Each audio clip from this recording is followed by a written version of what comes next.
নামাজরত অবস্থায় লিকুরিয়া অর্থাৎ সাদা স্রাব অতিরিক্ত ভাঙলেও নামাজ ভঙ্গ করবেন না, নামাজ কন্টিনিউ করে যাবেন।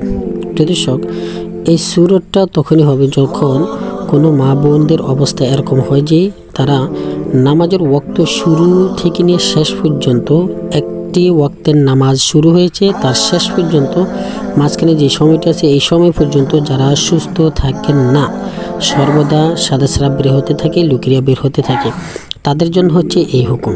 তাদের নামাজের মধ্যেও যদি সাদা স্রাব বের হয় তখনও তারা নামাজ কন্টিনিউ করে যাবে। পরবর্তীতে নামাজ পড়ার জন্য জোহরের নামাজ পড়েছে, আসরের নামাজ পড়ার জন্য আবার নতুন উজু করে নতুন কাপড় পরিধান করে অপবিত্র কাপড় রেখে দিয়ে পবিত্র কাপড় পরিধান করে তারপরে নামাজ কন্টিনিউ করবেন। আমাদের কোনো মা বোনরা এই অবস্থায় নামাজ না পড়ে বসে থাকেন। তারা মনে করেন যে হায়েজ, নেফাজ, ঋতুস্রাব, মাসিকের সময় যেরকম নামাজ পড়া নিষেধ, তারা মনে করে যে এই সময়ে ওরকম নামাজ পড়া নিষেধ। এটি সম্পূর্ণ ভুল ধ্যান ধারণা।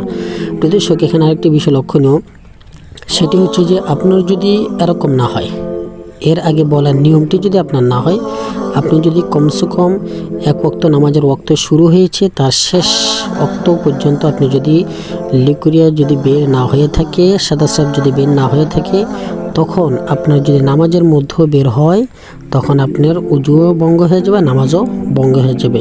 পরে আপনি ওই নামাজটি কাপড় পরিবর্তন করে দ্বিতীয়বার আবার পরে দিতে হবে।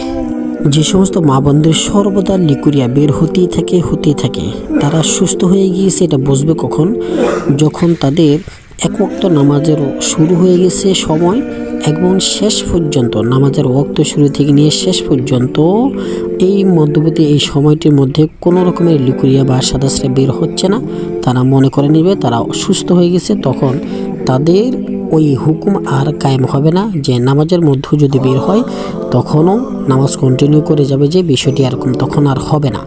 তখন তাদেরকে পবিত্রতা অর্জন করে নামাজ পড়তে হবে।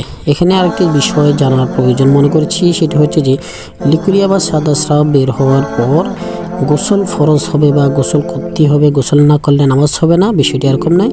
লিকুরিয়ার দ্বারা উজু ভঙ্গ হয়ে যায়, গোসল ভঙ্গ হয় না, সুতরাং গোসলের কোনো প্রয়োজন এখানে নেই।